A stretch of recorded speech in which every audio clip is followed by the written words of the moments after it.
Bonjour, je suis le professeur Brahimi du service des maladies infectieuses du CHU de Tizi Ouzou, rattaché à l'université Mouloud Nouri de Tizi Ouzou. Aujourd'hui, on va voir les diarrhées aiguës infectieuses, d'origine infectieuse. Donc, on va insister sur l'origine infectieuse des diarrhées aiguës. Donc, ces diarrhées aiguës sont des pathologies très fréquentes comme motif de consultation fréquent aux urgences, que ce soit des urgences pédiatriques ou des urgences de l'adulte. Donc, on reçoit beaucoup de malades qui se plaignent de diarrhée aiguë. Donc, généralement, c'est une manifestation bénigne, c'est une pathologie bénigne, mais qui peut engager le pronostic vital dans certaines situations en raison du terrain donc du patient ou bien de certaines causes qui sont plus graves que d'autres. L'étiologie infectieuse a été donc notée dans 80% des cas de diarrhée aiguë. Les toxi-infections alimentaires occupent une place importante parce qu'elles sont extrêmement fréquentes, surtout dans certaines circonstances de vie sociale et dans certaines, surtout pendant l'été, on assiste à des diarrhées aiguës collectives qu'on appelle les toxi-infections alimentaires. Le traitement le plus souvent reste symptomatique parce que c'est une pathologie bénigne, mais qui peut requérir d'autres moyens thérapeutiques, notamment l'antibiothérapie, dans certaines situations. Ces diarrhées aiguës sont définies par l'OMS. On va donc se référer à la définition de l'OMS. C'est l'émission de sels fréquentes supérieures à 3 sels par jour, molles à liquide, durant une durée inférieure à 14 jours, précédée d'un transit normal et qui ne récidive pas à court terme. Donc, c'est comme ça qu'on définit une diarrhée aiguë. Donc, sur le plan épidémiologique, nous assistons à deux pics de fréquence, un pic en hiver, hivernal, et un pic en été, notamment suite donc à des déplacements de population pendant l'été, suite à des habitudes donc sociales. Les cas sporadiques ont été notés durant toute l'année, ça ne nous empêche pas d'enregistrer des cas sporadiques toute l'année. Les cas groupés qu'on appelle carrément les toxi-infections alimentaires collectives ou bien les TIAC connus sous le dénomination de TIAC. Donc, la contamination, c'est clair, la contamination donc elle est par voie digestive, la transmission féco-orale a été donc retrouvée, ou bien par pullulation microbienne dans les aliments eux-mêmes, ou bien par multiplication d'un germe commensal dans le tube digestif, c'est-à-dire le déséquilibre de la flore intestinale peut causer des diarrhées aiguës. Donc, les mécanismes physiopathologiques qu'on a délimités pour expliquer donc la genèse de ces diarrhées aiguës, nous avons donc décrit un mécanisme invasif de la paroi intestinale, un mécanisme sécrétoire et un mécanisme mixte que nous allons décrire, que nous allons donc détailler. Donc, la diarrhée invasive, c'est toute diarrhée qui donc le germe peut envahir la muqueuse intestinale. Ça va s'en suivre la destruction de cette muqueuse et aussi une réaction inflammatoire secondaire. Donc, ça va donner, avec la pénétration du germe à travers la paroi intestinale, ça va donner des lésions intestinales et ces lésions intestinales vont générer des selles fécales, des lésions sanglantes, des ténesmes, des épreintes, de la fièvre et le syndrome, ce qu'on appelle le syndrome dysentérique, donc avec tout son corollaire de douleur et d'inflammation. Ce syndrome dysentérique peut se compliquer lui-même de perforation, d'hémorragie ou bien de cholectasie. Donc, c'est un mécanisme quand même assez sérieux, assez sévère. Donc, les diarrhées sécrétoires, qu'on dit sécrétoires, elles sont dues à une entérotoxine sécrétée par le germe. Le germe ne pénètre pas à travers l'entérocyte, donc il reste dans la lumière intestinale, mais il va sécréter une entérotoxine, pardon, qui sera responsable de fuites liquidiennes et des électrolytes, ça va donner lieu à des selles aqueuses abondantes, sans fièvre. C'est ce qu'on appelle le syndrome cholériforme. Et bien sûr, rapidement, ce syndrome cholériforme sera responsable d'une déshydratation qui va caractériser ce genre de diarrhée rapidement. Donc, le mécanisme mixte, donc c'est le troisième mécanisme, il est donc invasif, en même temps une invasion de l'entérocyte, en même temps il y a des phénomènes toxiniques qui vont se produire. C'est ce qui est réalisé dans le syndrome gastro-entéritique aigu. Donc, l'envahissement de l'entérocyte sans destruction, multiplication de la bactérie sous la muqueuse et risque de diffusion systémique, donc risque de passage du germe dans le sang et ça va générer des bactériémies plus ou moins sévères. Donc, le type même de ces diarrhées mixtes est retrouvé dans donc les salmonelloses mineures qui réalisent ce mécanisme physiopathologique. Donc, quand on est devant une diarrhée aiguë, la conduite à tenir, c'est que d'abord, on a une démarche de diagnostic. Une démarche diagnostique qui va donc s'intéresser à retrouver l'étiologie de cette diarrhée aiguë parce que les étiologies sont multiples et les étiologies sont variées, donc de parasites bactériens ou virales. Et bien sûr, chaque étiologie correspond à une attitude thérapeutique bien particulière. Donc, il faudrait élucider à la fin de notre examen clinique. Donc, on va procéder par étapes, bien sûr, comme pour tous les patients. Donc, contexte de survenue, on va s'intéresser à l'anamnèse minutieuse donc du patient ou bien de son entourage. Nous allons examiner le patient à la recherche de signes donc, de retentissement grave, des signes cliniques de gravité et des examens complémentaires qu'on doit réalisé au cas par cas selon la situation clinique. Comme circonstance de survenue, nous allons donc nous intéresser au contexte épidémique de survenue de cette diarrhée aiguë, la notion de voyage récent dans un pays connu pour donc avoir une épidémiologie particulière concernant ces diarrhées aiguës, la vie en collectivité, donc les circonstances de vie de ce qui entoure la vie du patient, est-ce qu'il vit en collectivité ou bien une vie familiale. La prise de médicaments doit être précisée aussi, notamment les antibiotiques. Les derniers repas, donc le dernier repas suspect pour être contaminant.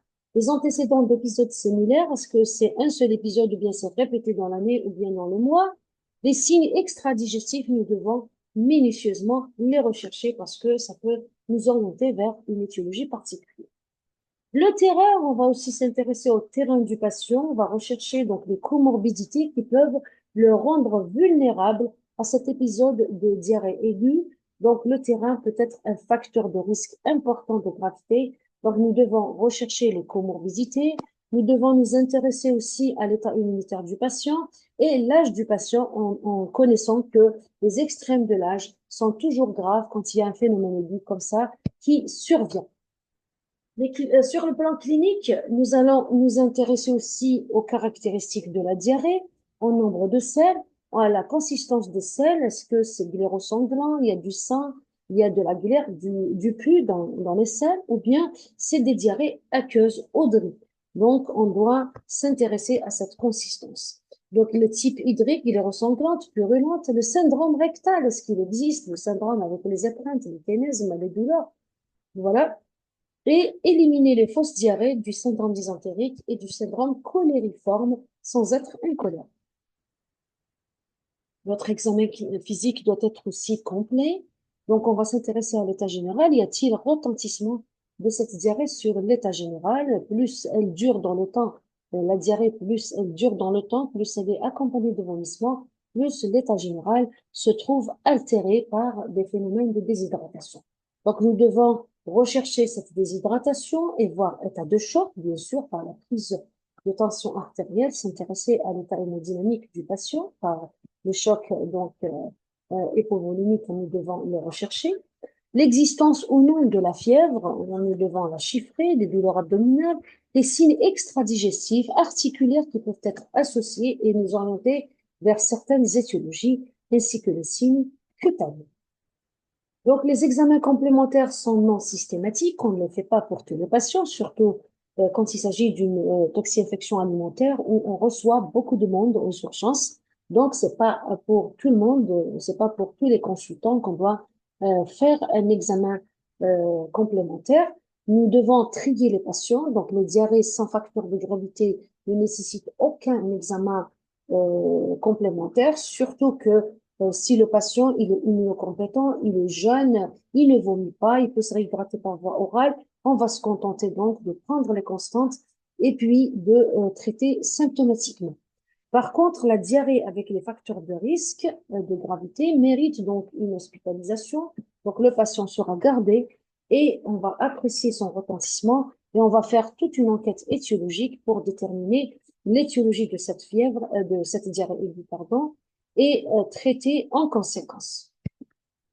Nous devons aussi, donc, qu'est-ce qu'on appelle les facteurs de gravité qu'on doit situer tout de suite? C'est toute diarrhée, donc, inférieure à, pardon, la diarrhée sans facteur de gravité, c'est la diarrhée inférieure à 3 jours, non dysentérique, donc il n'y a pas de douleur, il n'y a pas de ténèse, ni de crainte, pas d'altération de l'état général, pas de comorbidité. Donc, dans cette situation, nous devons faire aucun examen complémentaire. Le patient sera conseillé pour un traitement symptomatique à domicile et on va le libérer. Par contre, l'hospitalisation, elle est indiquée chez toute personne âgée avec des comorbidités, le diabète, la cardiopathie, etc. Donc, un état immunologique précaire. La diarrhée, si elle est supérieure à 5 jours avec des rectorragies, donc il y a des phénomènes invasifs, nous devons garder le patient. Un syndrome cholériforme avec altération de l'état général, une déshydratation sévère, une fièvre supérieure à 39, un contexte épidémique ou endémique, suspicion de toxi-infection alimentaire. Donc, dans ce cas, on doit garder le patient pour un complément d'enquête étiologique pour déterminer le germe en cause. Donc, à côté de cela, donc une fois qu'on a délimité quels sont les facteurs de risque, quels sont les malades à garder, donc nous devons faire un bilan de retentissement. Le bilan de retentissement, bien sûr, si le patient fait de la diarrhée, donc il perd les électrolytes, s'il vomit encore plus, donc nous devons nous intéresser particulièrement à l'ionogramme sanguin, à l'état rénal aussi, c'est la perfusion, c'est le choc hypovolémique, c'est la perfusion rénale. Donc, il y aura l'atteinte rénale qu'on doit rechercher activement pour réhydrater, pour bien réhydrater notre patient. Le bilan inflammatoire, vous l'avez compris, bien sûr, il faut toujours le faire. La CRP, la formulisation sanguine, une biologie hépatique peut être aussi demandée pour voir donc le retentissement de cette diarrhée aiguë sur les différents organes. L'ASP, l'abdomen sans préparation, on doit le faire s'il y a des douleurs ou des météorismes abdominal importants. Là aussi, donc c'est pour dépister les mégacolons toxiques ou la perforation ou bien l'occlusion, la pseudo-occlusion intestinale par hypocalémie. Ça existe aussi par les paralysies des anses intestinales. C'est le retentissement sur donc le péristatisme intestinal. Donc, on peut compléter par l'échographie abdominale ou bien le scanner abdominal et la rectosigmoïdoscopie et les biopsies à l'extrême.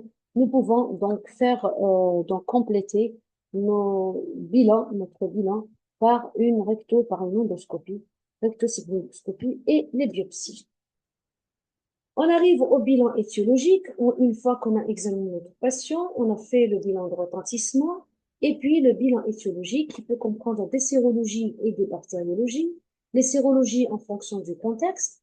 Les hémocultures, s'il y a de la fièvre, il faut toujours les faire parce qu'il y a des germes qui passent dans le sang, ça détermine des bactériémies.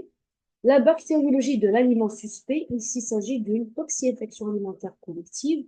Là, il y a le déplacement des équipes du service d'épidémiologie et de médecine préventive, le CNEP, pour donc vers l'établissement, le déplacement vers l'établissement incriminé dans cette TIAC et prélever sur les lieux, donc pour la bactériologie, prélever sur les lieux et prélever l'aliment suspect pour déterminer l'étiologie.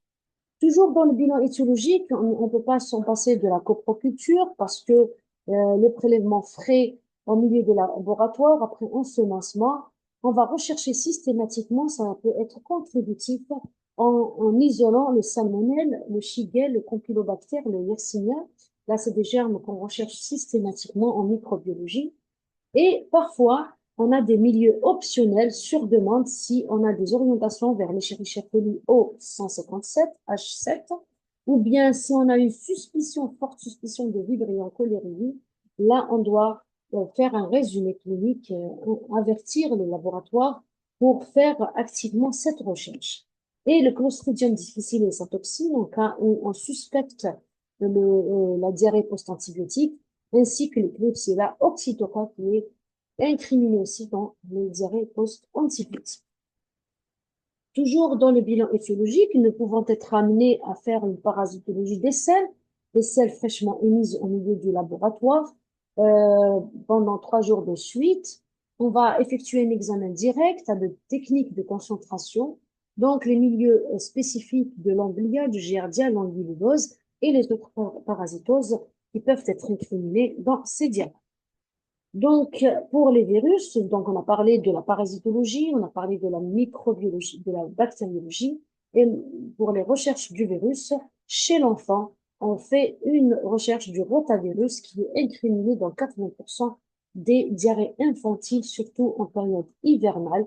Donc, nous devons faciliter cette recherche afin de ne pas donc donner des antibiotiques à tort et à travers. Les diarrhées virales ne seront pas donc traité par l'antibiothérapie. Donc, nous allons, une fois qu'on a examiné notre patient, on l'a bilanté, on a lancé tous les examens microbiologiques, virologiques et parasitologiques, nous devons être capables de situer un peu les choses et donc parler un peu de l'étiologie de ces diarrhées aiguës.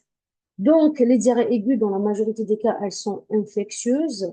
Donc, et dans 80%, elles sont bactériennes, un peu moins parasitaires et virales. Donc, les diarrhées médicamenteuses, ça reste des diagnostics différentiels par rapport aux diarrhées infectieuses, les diarrhées inflammatoires, les intolérances alimentaires et les diarrhées ischémiques. On va en parler, mais à titre donc de diagnostic différentiel. Donc, on va commencer par les diarrhées infectieuses. Elles sont bactériennes, virales ou parasitaires, vous l'avez compris. Donc, on va voir les diarrhées bactériennes de type sécrétoire. Donc, la première incriminée de type sécrétoire, c'est la shigellose. Donc, la shigellose, vous avez entendu certainement parler de cette bactérie qui cause des diarrhées aiguës. Donc, les espèces Shigella flexneri, Sonii et Dysenterie. Le réservoir est en l'homme, la contamination, c'est les mains sales, les aliments souillés et la contamination peut être intérimaire. Cliniquement, c'est une incubation courte de 5 jours. Elle cause des douleurs abdominales avec une fièvre élevée de 39-40, des diarrhées douloureuses sanglantes, rares manifestations neurologiques, c'est-à-dire des convulsions. D'ailleurs, devant toute diarrhée aiguë qui a des manifestations neurologiques, on pense toujours qu'il s'agit d'une shigellose probable, jusqu'à preuve du contraire. Voilà ce que ça fait la shigelle, qui est un bacille gram négatif, voilà, qui est très invasif et qui cause vraiment des diarrhées très aiguës. La deuxième étiologie, c'est les salmonelloses mineures qu'on connaît tous parce que elles sont très fréquentes, surtout dans les toxi-infections alimentaires collectives, les TIAC, dont on a parlé déjà. Donc, ça se retrouve, ce genre donc de germes se retrouve au niveau des œufs, de la viande et des poissons. Apparition simultanée de troubles digestifs similaires chez au moins 2 personnes ayant consommé un repas en commun. La toxine préformée ou sécrétée dans l'aliment. Donc, la gravité est de 10%, la mortalité est de 0,06%. Donc, les salmonelles mineures peuvent survenir dans la restauration familiale dans 40% des cas, dans la restauration collective dans 60% des cas. Les cas particuliers des TIAC, donc les TIAC, la toxi-infection alimentaire collective, Nous avons plusieurs germes qui sont incriminés. En première position, nous allons classer les salmonelles dans 75% des cas. Salmonella enteritidis qui existe dans les œufs, les produits dérivés, les mousses au chocolat par exemple. Les Salmonella typhimurium dans les viandes hachées, congelées et la volaille. Le deuxième germe incriminé dans les tiacs, c'est le staph doré, dans 13% des cas, qui se retrouve dans les laits et les produits laitiers, les plats ayant nécessité des manipulations. Le troisième incriminé dans les tiacs, c'est le Clostridium perfringens dans les plats en sauce, les plats conservés, et le Bacillus cereus dans 7% des cas. Là, en général, c'est des surprises de laboratoire parce qu'on n'y pense pas souvent. Voilà, les tiacs à salmonelle mineurs, on va détailler un petit peu les tiacs à salmonelle mineurs. Réservoir l'homme, l'animal, donc la volaille et l'oiseau. La contamination des aliments donc, qui contiennent des œufs, de la pâtisserie, des glaces et des viandes. Cliniquement, ça réalise un syndrome dysentérique, l'incubation de 12 à 36 heures. Bon, à savoir et à retenir parce que dans votre interrogatoire, vous pouvez situer le repas contaminant par rapport à cette durée d'incubation de 12 à 36 heures. Les douleurs abdominales avec des vomissements, la fièvre elle est élevée dans le salmonelle. Les complications, ce sont les bactériémies et l'atteinte extra-digestive. Donc, ça peut se localiser dans toutes les bactéries au niveau de tous les organes. Voilà les repas incriminés, c'est la volaille, donc les produits contenant des œufs manipulés, etc. Les tiacs à staphylocoque doré, la contamination, c'est les laits et les produits dérivés de fromage et glace, porteurs de staphylocoque sur les mains. Donc, le tableau classique du cuisinier qui a un panari, vous voyez ici sur la photo de droite, le panari, et ben, cette personne-là, s'il est responsable de la préparation de toute de l'alimentation pour une collectivité, et ben, il y aura des tiacs à staphylocoque parce que il aurait essaimé son staphylocoque panari au niveau de l'alimentation.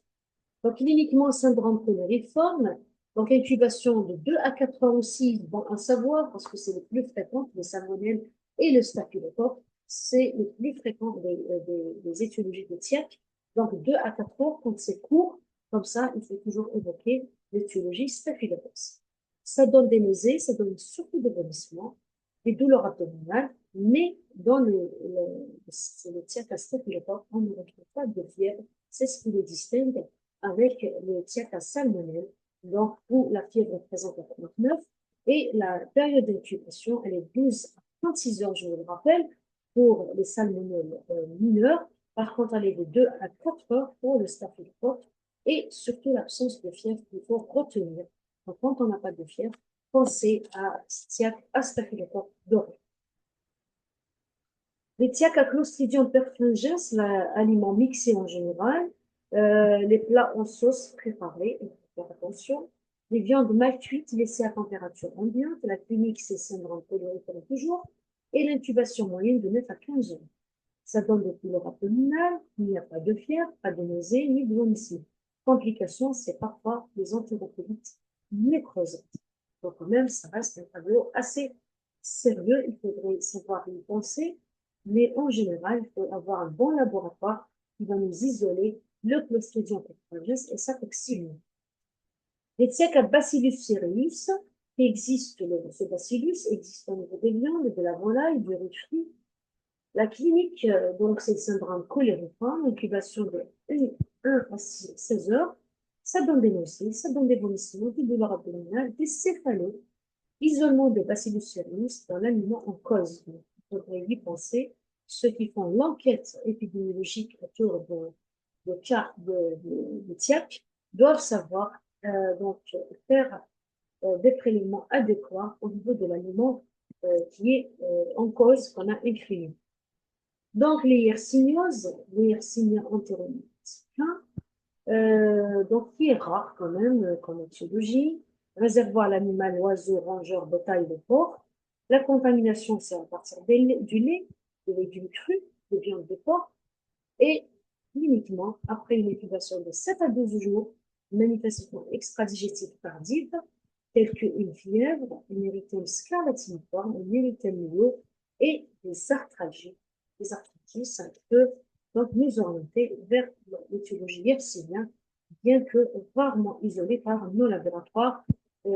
Donc, la recherche active ne se fait.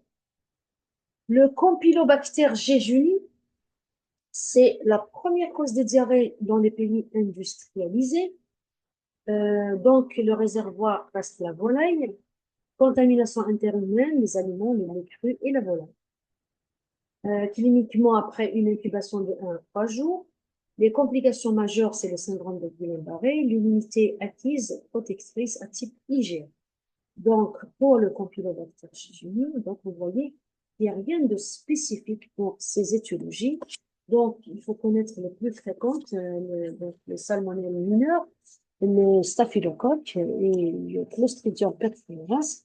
Les autres, ça sera donc des surprises de laboratoire, mais il faudrait donc faire des recherches actives et avoir des réactifs appropriés pour cette recherche. Il faut toujours être en discussion avec le microbiologiste avec lequel on travaille pour avancer dans les étiologies diverses de ces diarrhées aiguës. Donc, la sixième étiologie étant l'Escherichia coli invasif, retour des voyages qu'on va retrouver à l'interrogatoire, la transmission est féco-orale, donc la clinique 48 à 72 heures, ça s'accompagne de vomissements, rares manifestations neurologiques. Un autre Escherichia coli qui est un peu plus sérieux, c'est l'Escherichia coli entéro-hémorragique, la souche 0 150 O 157 H7 produit des vérotoxines et cytotoxines, donc ces souches sont toxinogènes, c'est ce qu'on appelle les shigella, donc qui existent dans les viandes de bœuf, les cuites, les hamburgers, les crus, le fromage. Cliniquement, après une incubation de 3 à 8 jours, ça donne donc des coprocultures en milieu, donc coproculture en milieu spécifique. Les complications, c'est le syndrome hémolytique et urémique qui n'est pas vraiment qui est assez sérieux. Donc, le chirurgien coli entéro-hémorragique peut être recherché aussi par nos microbiologistes. La deuxième entité ou bien le deuxième mécanisme des diarrhées bactériennes sécrétoires, c'est le choléra. Donc le choléra, je vous laisse vous allez voir le cours sur le choléra qui est complet. Donc on va passer parce que ce libellé a été détaillé dans le cours du choléra.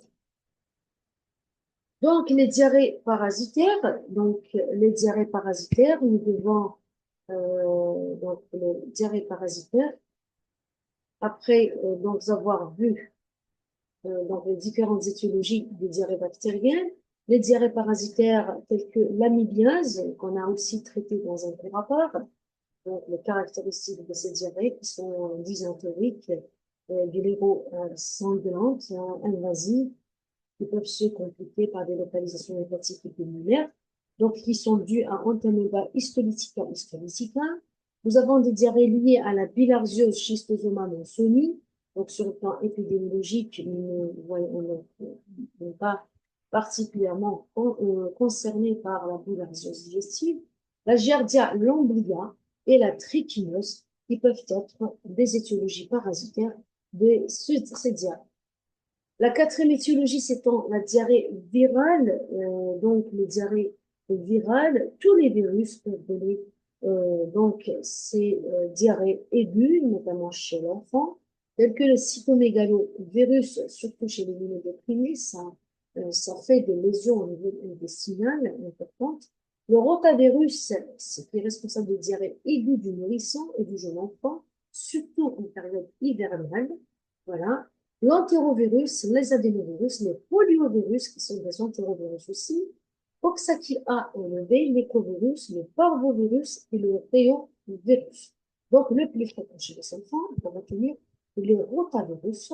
Donc, vous voyez, la recherche active aussi de ces virus peut être intéressante pour classer toutes ces diarrhées virales et bien sûr guetter les complications qui sont donc liées à ces diarrhées virales. Donc, une diarrhée virale, qu'est-ce que c'est que pour un peu à titre indicatif pour essayer cliniquement de placer les choses. Donc, la diarrhée virale, c'est une gastro-entérite à symptomatologie polymorphe. 80% des diarrhées infantiles, contexte épidémie ou contexte pseudo-grippal. En général, on trouve des cas groupés au niveau d'un service de pédiatrie ou bien dans une crèche. Dans une crèche, donc, ça donne donc des épidémies. Cliniquement, c'est une fièvre, des douleurs abdominales, des céphalées, des myalgies, des vomissements, des atteintes au ventre qui pourraient simuler donc une atteinte virale de l'appareil respiratoire de haute, donc l'appareil respiratoire haute, ORL. Donc, ça peut simuler un syndrome grippal, durée de 4 à 7 jours, avec risque de déshydratation, bien sûr, si elle est très fréquente. Elle est bénigne, sauf si atteinte méningée associée, ça peut, donc le virus, le danger, c'est que le virus va déterminer une virémie. À partir de cette virémie, il y aura une atteinte des méninges et il y aura une méningite lymphocytaire, heureusement, d'allure banale, donc il va rentrer dans l'ordre. Pas de sérologie pour routine, on ne fait pas de sérologie pour ces diarrhées-là. Et le traitement reste symptomatique, c'est pour ça qu'on vous dit toujours, puisque la majorité des cas, c'est d'origine virale, on vous dit attention à l'antibiothérapie chez l'enfant, il ne faut pas avoir la main facile de prescrire l'antibiothérapie devant toute diarrhée chez l'enfant ou bien devant toute infection respiratoire haute chez l'enfant. Dans la majorité des cas, il s'agit de virus. Donc, on va voir ici comme une autre étiologie de diarrhée aiguë, c'est la diarrhée post-antibiotique. La diarrhée post-antibiotique, plus de 10% des cas, liée au déséquilibre de l'écosystème avec prolifération de sujets pathogènes ou endogènes. La diarrhée, le plus souvent, elle est bénigne, elle est peu abondante et transitoire. Elle peut être sévère, type pseudomembraneuse, due à l'émergence, soit Clostridium difficile, c'est le concept le plus connu, ou bien Klebsiella oxycoca. Donc, il faut retenir cette étiologie parce que de plus en plus, on assiste à des arrêts post-antibiotiques et parfois, dans cette forme grave, même mortelle. Donc, il faut faire attention dans la prescription de l'antibiotique. Il ne faut pas donner à tort et à travers l'antibiothérapie quand elle n'est pas nécessaire parce que l'effet secondaire majeur, c'est la diarrhée post-antibiotique qui peut être mortelle. Donc, l'antibiotique en cause dans la diarrhée Clostridium difficile reste en pleine d'anicile, vancomycine. Après une incubation de 4 à 40 jours, on aura un syndrome dysentérique, des douleurs, fièvre, altération générale, voire cholectasie aiguë. L'hyperleucocytose, des troubles hydroélectrolytiques. Le diagnostic repose sur la mise en évidence de micro-organismes et de ces toxines surtout. La toxine qu'on rechercher dans les selles ou la mise en évidence de pseudomembranes lors d'une endoscopie régulière.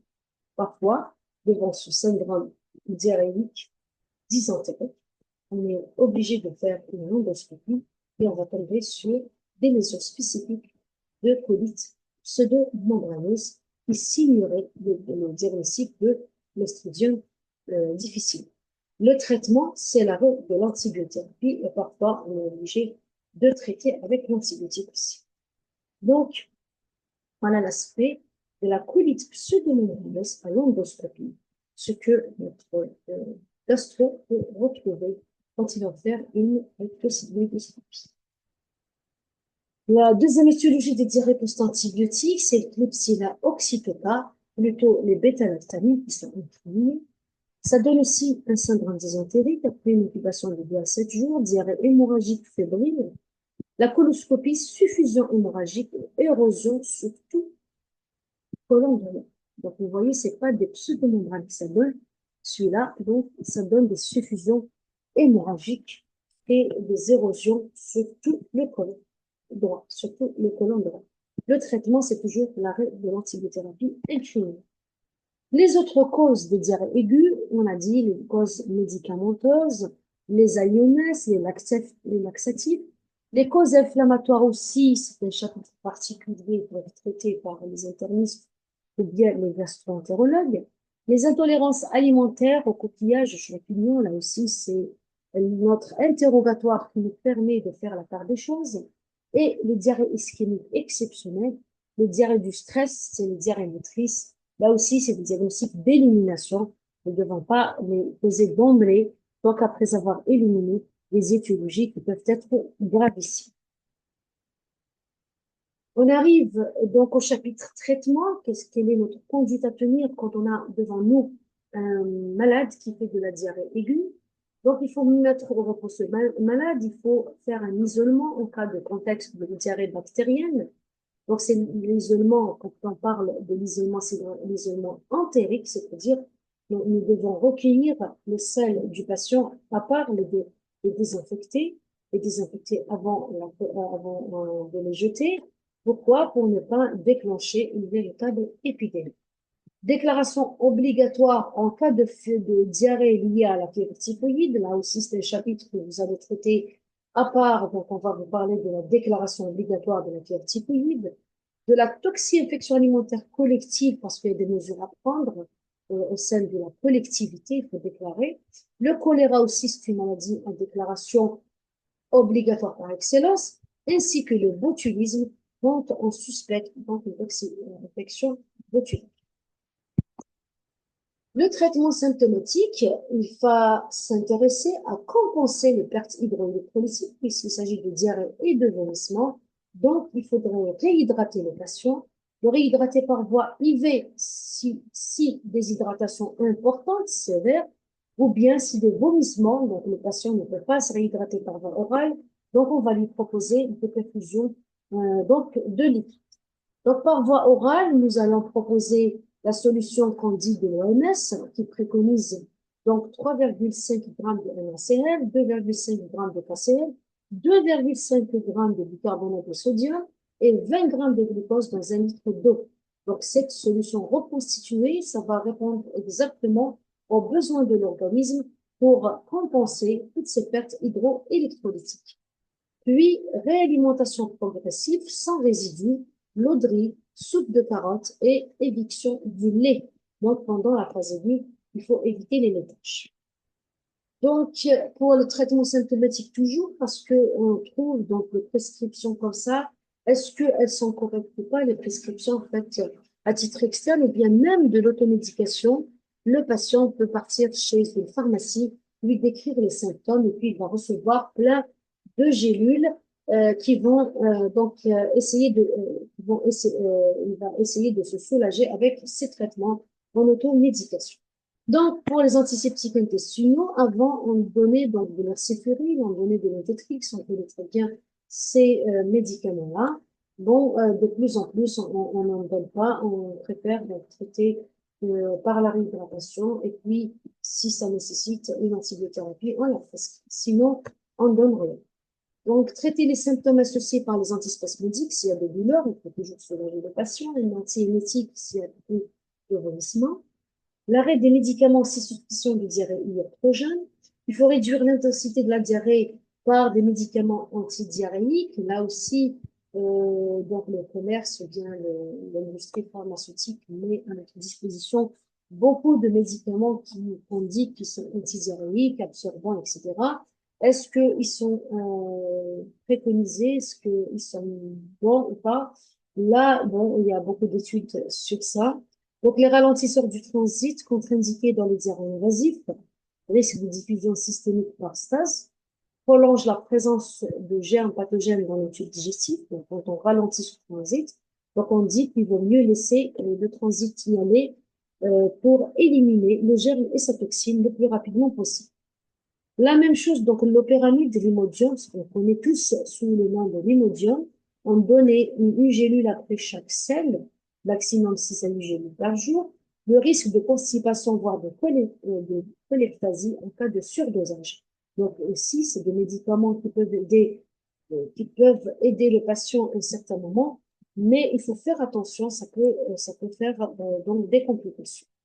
Les absorbants, ils absorbent l'eau, mais n'ont généralement qu'une action modérée sur la consistance des sels, tels que le smecta qu'on connaît tous, et le lactapulgite qu'on connaît aussi, qu'on prescrivait dans les années avant. Et puis maintenant, actuellement, par exemple, le smecta, il tend à être retiré de plus en plus du commerce parce que donc les études ont démontré plus sa nocivité que son bénéfice. Les flores de substitution aussi, on peut entendre parler de ça, lactobacilles, les lactobacilles, les ultralevures. Donc, préconisé en cas de colite pseudomembraneuse ou de diarrhée post-antibiotique pour rééquilibrer la flore colique. Donc, puisqu'il s'agit de déséquilibre de la flore colique, donc on essaye de donner ces ultralevures et les lactobacilles pour faire un peu d'équilibre au niveau intestinal et arrêter ces diarrhées post-antibiotiques. Donc, ça peut faire donc un bénéfice, ça peut apporter un bénéfice. Les somatostatines stimulent l'absorption au niveau des entérocytes, diminuent la sécrétion intestinale, diarrhée chronique, rebelle, extrêmement onéreuse, voire parentérale, réservée à l'usage hospitalier dans la diarrhée du sida. Là aussi, donc on va réserver ça pour les diarrhées du sida. C'est pas de prescription large pour tout le monde. Donc, les antibiotiques qui traitaient. Donc, puisqu'on a parlé des étiologies, dans quelle situation on peut donner de l'antibiothérapie chez ce patient, chez ces patients qui souffrent de diarrhée. Donc, l'antibiothérapie systématique d'intérêt non prouvé peut être dangereux, induction de certaines toxines, comme la chigatoxine et le Escherichia coli entéro-hémorragique. Donc, ça peut être aussi nocif de donner de l'antibiothérapie systématique. Mais on va les préconiser chez certains terrains, on l'a déjà dit, les âges extrêmes de la vie, en cas de déficit immunitaire, en cas de drépanocytose, parce que les drépanocytaires, ils font beaucoup de salmonelle. Donc, ça donne des complications importantes chez les drépanocytaires. Le patient qui porte une prothèse cardiovasculaire ou ostéo-articulaire, parce que après une bactériémie, on peut avoir une endocardite sur cette prothèse juste après un bref passage de ce germe au niveau du sang, ou bien greffe donc sur une prothèse articulaire. Les diarrhées très fébriles invasives, telles que donc un malade qui fait beaucoup de fièvre, de sang dans les selles, sauf si prise récente d'antibiotiques. La diarrhée colériforme, très sévère de longue durée, supérieure à 8 selles par jour et supérieure qui dure plus d'une semaine. Là aussi, c'est une indication à l'antibiothérapie, donc pour se débarrasser de ce gène. Les diarrhées avec complications, il faut toujours les traiter, bien sûr, il ne faut pas laisser le patient souffrir longtemps. Donc, à titre indicatif, quel antibiotique utiliser? En cas où on suspecte le salmonelle, ou bien on a isolé le salmonelle dans les selles, et la shigelle ici, la shigelle, on va donner des fluoroquinolones pendant 3 à 5 jours. En alternative, on peut donner du cotrimoxazole, du C3G ou bien de la zithromycine. Mais en première intention, on reste fluoroquinolone, c'est-à-dire le fluoroquinolone qu'on va donner en première intention. Le Campylobacter jejuni. Donc, c'est l'azithromycine en première intention pendant 5 jours. En deuxième intention, on peut donner le fluoroquinolone. Les Yersinia enterolytica, c'est fluoroquinolone toujours. Et pendant 10 jours, doxycycline ou bien cotrimoxazole, c'est-à-dire le Bactrim en alternative. Le Clostridium difficile, on commencera par le métronidazole, puisqu'il s'agit d'une anaérobie, le Péros. On va donner 250 mg 4 fois par jour, pendant 10 à 14 jours. En cas d'échec du métronidazole, on va donner la vancomycine Péros, 125 mg 4 fois par jour. Toujours Péros. Le Vibrion cholerae sera traité à la doxycycline fluoroquinolone et pendant 1 à 3 jours, c'est une antibiothérapie courte, et comme alternative, on peut donner de l'erythromycine. Ça, c'est un titre indicatif. On va vous le répéter dans les cours respectifs. Voilà, donc on va individualiser un petit peu la conduite à tenir devant une TIAC, parce que tout le monde peut avoir affaire à cette infection alimentaire collective pendant ses gardes. Donc, la conduite à tenir du praticien, quelle serait sa conduite? Donc, quels sont les gestes à faire? D'abord, devant la constatation du caractère collectif de cette diarrhée, donc il y a beaucoup de cas qui déclarent, qui consultent en même temps, nous devons d'abord déclarer au service de médecine préventive le SEM. Faire conserver à plus 4 degrés le reste des repas. Ça, c'est le CNEP aussi qui doit le faire. Ce qui doit dépêcher ses équipes sur place Donc, après l'interrogatoire, bien sûr, il faut situer le lieu de la contamination, le lieu où le repas a été pris, le repas suspect a été pris. Donc, faire conserver à plus de degrés le reste du repas. Il faut, le traitement, c'est celui des diarrhées aiguës, on l'a déjà vu, au cas par cas. Faut-il faire des coprocultures? Pas obligatoire, peut-être quelques cas pour confirmer, mais pas tout le monde. Quel conseil donner aux patients? C'est les règles d'hygiène, lavage des mains avant et après le repas et après le passage aux toilettes. Retour au travail sans coproculture de contrôle dès la guérison clinique. La désinfection des locaux, elle est inutile. En restauration collective, qu'est-ce qu'on doit donner comme, qu'est-ce qu'on doit faire comme précaution? Respect des règles de transport, de stockage, préparation des aliments. Là, normalement, c'est les services de contrôle.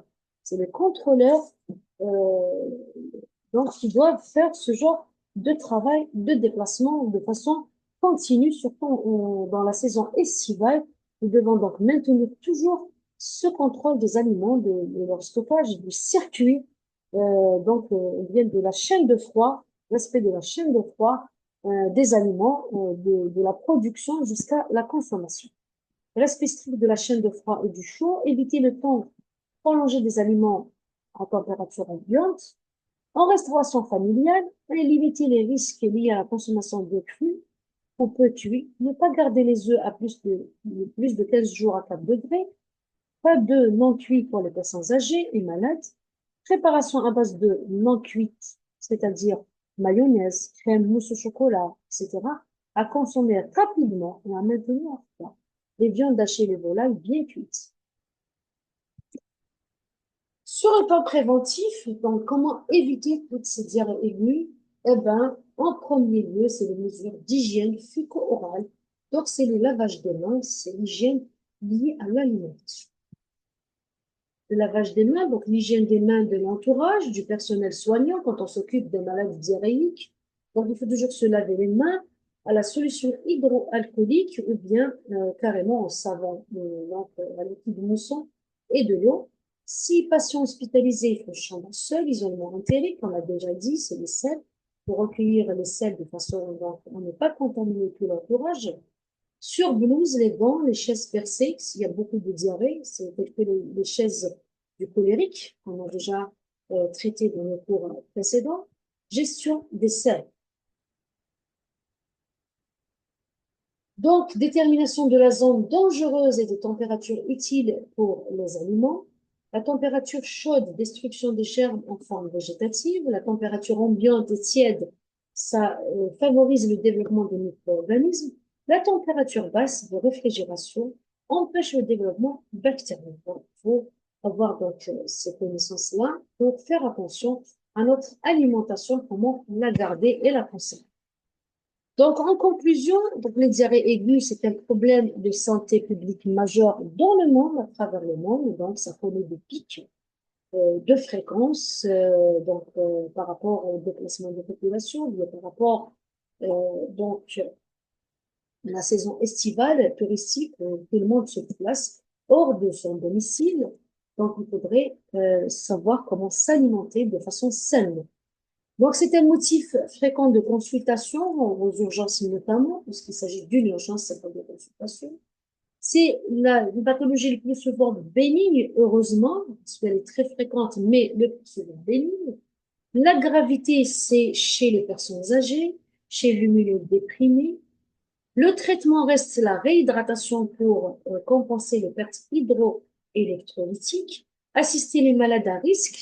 Dès que on classe le patient à risque, donc nous devons l'hospitaliser et le surveiller jusqu'à passer ce cap difficile qui peut décompenser une éventuelle tort.